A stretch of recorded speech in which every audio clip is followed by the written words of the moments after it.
Austraeoh by Imploding Colon, read by Deathlight. Chapter 19, Delicious.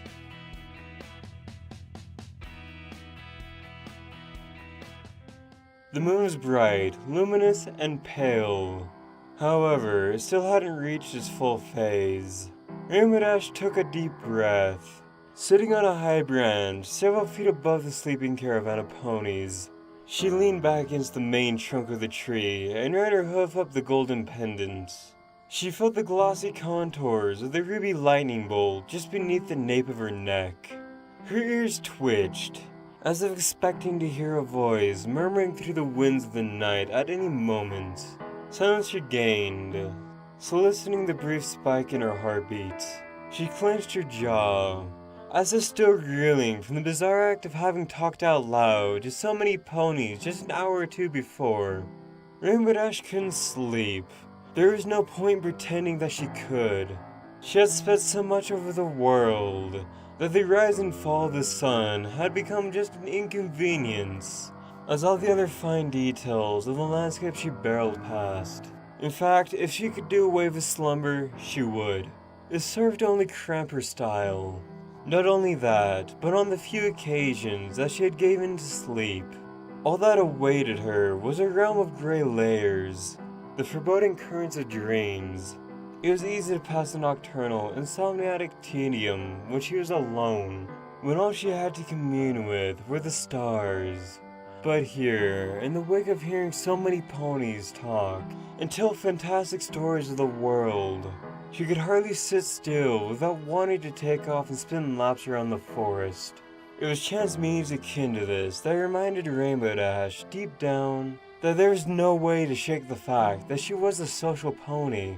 Her eastward flight introduced her to solitude, and it wasn't so terrible a sensation, as long as it was only her sensation. So it was with undeniable relief that she detected a sign of life rustling beneath her. Rainbow craned her neck. In the shadows below, a figure was trotting lightly through the underbrush. There was the faintest glint of starlight reflecting off an amber coat. It didn't take Rainbow long to figure out who owned the petite body. "You really shouldn't let them treat you like that," Rainbow said with a smirk. The figure stopped dead in its tracks, followed by a sharp gasp. A pair of eyes reflected the moonlight like silver goggles below. "Don't you pick us like ever sleep?" "Only when we feel like it." Rainbow blinked. She saw thousands of mid-afternoon snapshots of her past, and all of them laced with the hazy fog of a nap taken above the rooftops of a bright and happy home. She blinked again, and everything was once more blissfully dark. "I haven't felt like it in a while. I've been too busy flying. How about you? What about me?" Golden Plate's cracking voice stammered.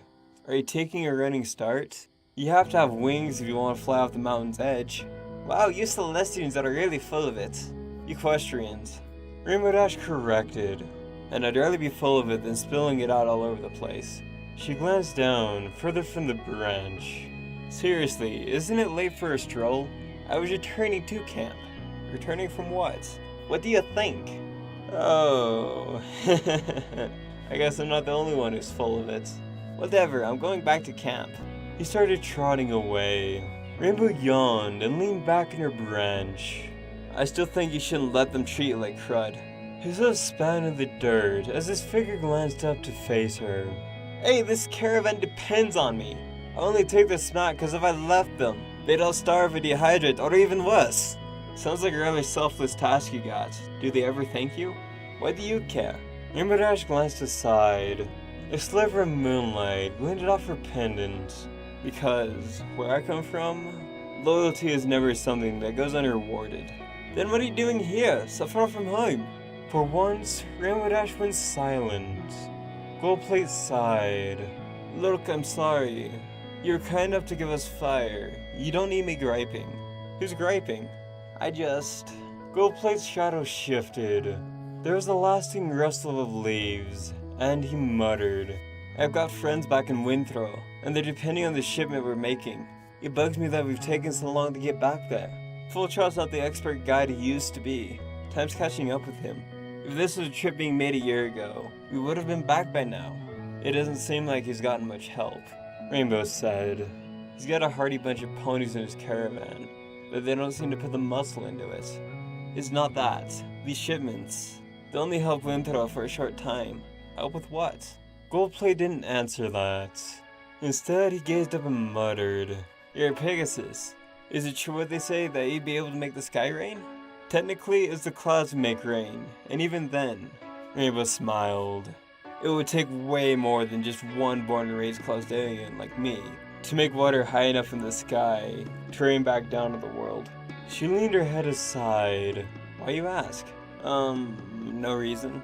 Goldplate yawned, stretching his limbs. "Yeah, well, we've got to get up in 2 hours for breakfast. Don't want to make the other guys angry on top of being hungry before we pull out." "Don't worry, I'm sure you'll be delicious." "What? You... Ugh!" Goldplate stomped off. Rainbow Dash chuckled as the pony wandered off.